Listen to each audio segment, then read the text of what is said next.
好，大家好，我们现在呢是在美国犹他州的盐湖城，我们今天呢是在这个美国的教育科技峰会 ASU+GSV 的现场。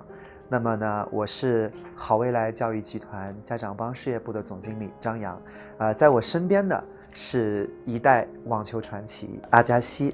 那么我们今天呢很荣幸呢有机会呢和阿加西一起来进行一次面对面的访谈。那么说起阿加西呢，我想很多中国的观众朋友也会非常熟悉啊，他是世界奥运会的冠军，也是这个大满贯的冠军。所以，如果在这个网球领域有所这个研究的朋友们呢，一定对这个名字呢非常的熟悉啊。那所以我们今天呢跟他讨论呢，并不是网球，而是教育。我们一起来听一听他怎么理解教育，他怎么投资教育，以及他怎么为自己的孩子的教育有哪样的一些思考啊。So we would like to introduce Andrew to our Chinese audience. And now actually we are from TAL, and we have about 3 million students in school, and we have about 15 million parents. They will watch this program. So please briefly say hello to your audience in China. Well, hello, I'm Andre, and it is nice to be back with you in China. In my old life, I used to be on a tennis court. My new life is now with education, and hopefully something we share together. So thank you for having me. Okay, then we can start from some quick quiz. The first question is that because I'm also representing TEL's division of Parents Help, I'm also a father of a 2-year girl. So my first question is that when did you find your talent in tennis? When did I realize it? My father was the one that decided I was going to play tennis. So he always told me, as far as I can remember, that one day I was going to be the best in the world. So I believed this until I was about 16, and I turned professional, and I didn't feel like I could be the best in the world. Okay. So it took me a few years, maybe not till I was 20 years old, that I feel like I had a chance. What do you think is your greatest achievement?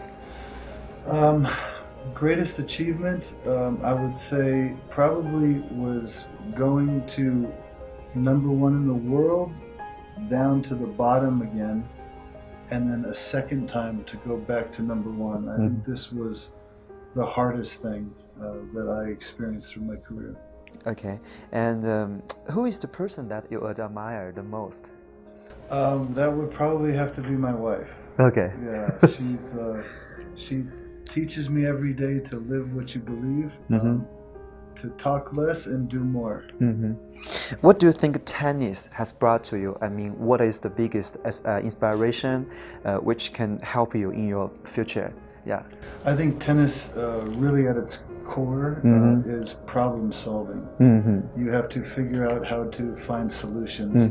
You have to understand your own strength, your own weakness, your opponent's strength, their weakness, and now it's a puzzle. And I think this is what you need in life, is to understand your environment and solve.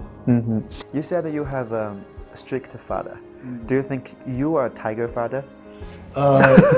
Well, I think hopefully I take sometimes we want to give our kids so much that we never received.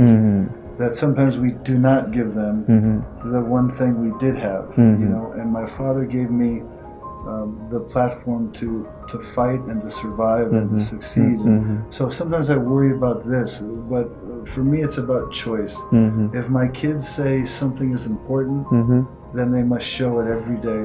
So I don't choose for them, but I try to hold them very accountable to what they say is important. Many parents will think that because you are kind of legend in tennis, are your kids also interested in tennis? No. No? That's very interesting. Well, what's even more interesting, I think, is you very, very rarely see a tennis champion have second generation tennis players. I think the sport is very lonely. All sports can be difficult, challenging physically, mentally, emotionally, but tennis, it's very lonely. So when you go through this, I don't think you want this for your children. Okay, so you will respect their own choice. Oh, of course. This is not my life, theirs, and I get to share their dreams, make their dreams possible, but only if they're accountable to themselves. What's their dream? My son is a baseball player Oh. from early age. Only play baseball. He's 15 years old, and he's thriving, and he loves what he does. And he works very hard at it. Hard work, talent, good luck. These three parts, which do you think the most important to your success in your career? Hard work. Hard work. Hard work. Hard work and luck go together, because luck is opportunity that meets preparation. You know, so if you're not prepared, you don't know that you weren't lucky. You know, but when you're prepared, moments of opportunity happen. Talent helps, but I would much rather play somebody that had a lot of talent and no discipline than somebody who was very work ethic, was very high, and understood that they had to make up for their talent. I think hard work is number one. As we all know that now you put a lot of efforts in education. So your identity changed from a tennis player to an activist in education. So have you thought any other directions when you retire from tennis? Well, my life has been education now since maybe 20 years. You know, when I was at my lowest after being number one, education gave me the motivation, the inspiration to play for a different reason. And this gave me a chance for an incredibly successful second half of my career. So I'm forever grateful. But once I started in education, there's no leaving. You know, the greatest experience I think you will ever have is changing the experience of a child and changing their life's trajectory, because you give them choice. Yes. And I believe with education comes choice, with education comes hope. So as much as people say I've done for education, I feel education has done more for me, because it's why I wake up in the morning, and at night when I go to sleep, it's why I rest, because this is important. Yeah, so education actually has changed your life, and you want to change more people's life via education. Yes, because I didn't have choice. You know, my father said, "You're going to do this," and I was very disconnected with my life. And despite being number one in the world, much of my career I hated playing tennis. I didn't like it. I resented it. I pretended to do it. I had some success, and it was some moments were better than others, but ultimately I wasn't happy. And I think that's because of my lack of choice. When I see children that don't have choice, I also see children that don't have a chance for their own future, and they're not so lucky to be great at a sport, which means the cycle of that downward spiral continues in the family. And educating kids whose parents never graduated high school, you know, giving those kids a chance to go to college, to understand how big the world is, to understand the impact they can make. Changing this journey is my inspiration. Yeah. We also know that you have invested in some high-quality educational companies. One of them is Square Panda. So would you please briefly introduce to the Chinese parents why did you invest in such a product, and why it's a must-have for the parents? Sure, for parents, for schools, for children. You know, if you expect a lot from your child, it means you think a lot of your child. For me, having high expectations for children is very important, and expecting them to read comprehensively at a very early age is such an important criterion for the success of their education experience and their engagement in education.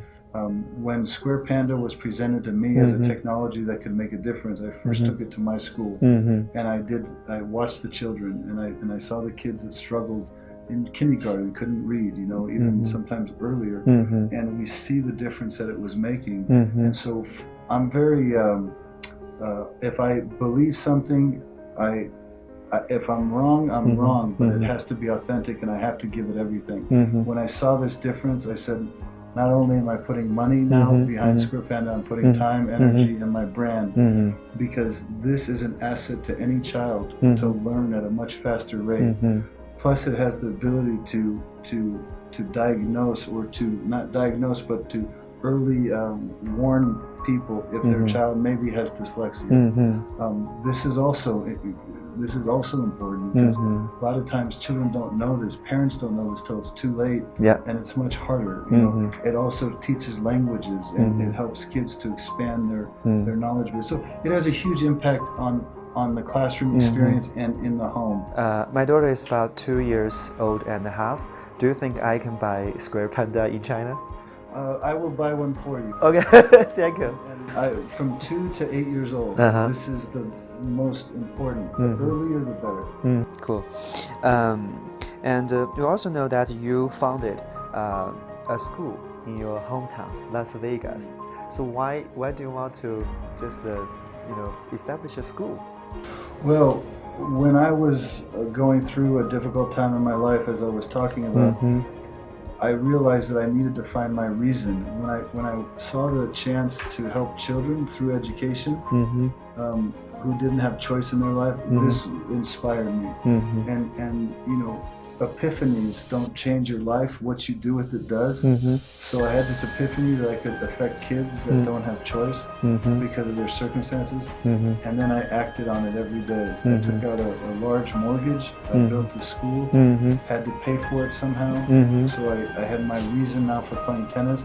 But then the more I started educating these kids, the more perspective I had, and how blessed my life was, the more perspective I had in the importance of education in a child's life, the more I realized how much I missed my own education. So it's been an important learning curve for me.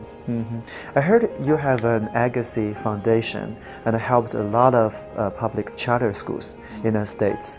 Right? Can you briefly introduce? Sure. I through my foundation school, I figured out an interesting way to scale sustainably my mission across the United States through the private sector. I believe that's an important way. Government, we can't wait for any longer. Philanthropy doesn't scale, so I put together a business model that helps us build facilities for the great operators that know how to educate our children. So in the last 4 years, we have built north of 70 schools throughout America. That's a lot. How many kids in those schools? We are probably over 40,000 children now on an annual basis. And the schools run sustainable, so this isn't always asking for more and more. And we have now close to another $1 billion, which we could build close to 100 more schools. Have you been to China before? I've been many times. Yeah, what's the impression? It's a wonderful culture. How they think about their future is inspiring. They focus heavily on their children's education. They're willing to invest in this. This is my life's work. So for me, I'm very impressed, with this. And Chinese parents actually they are working harder than kids. Because they believe that education is investment, and also they want their kids to be better. So that's why they're very curious, and they are very open to the education. High quality education. My last question is that, as we know that Square Panda is going to promote in China, and you select some partner in China. What's the criteria for you when you are selecting a partner? Well, we want strategic partners. I mean, I think money is fungible. Right? Money, this person's money or this person's money is the same thing. You want partners who have the vision, you want partners who have the relationship, you want partners that have the innovation on ways that 1 + 1 can equal much more than 2.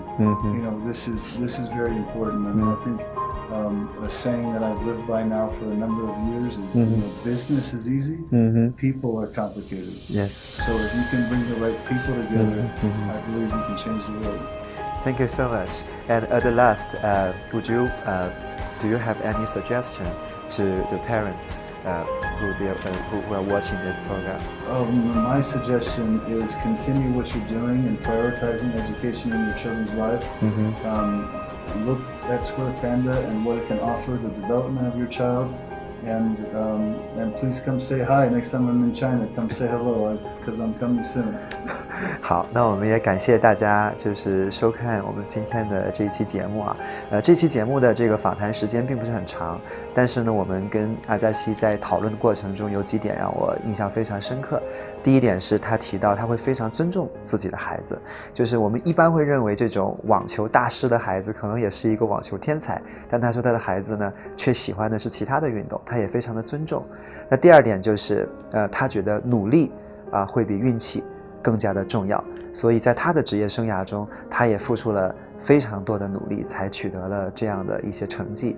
第三呢，他也提醒我们中国的家长关注孩子的语言的学习，关注阅读，也关注他投资的这一款产品叫 Square Panda. So thank you for this interview. It's a pleasure. 好，谢谢。Thank you.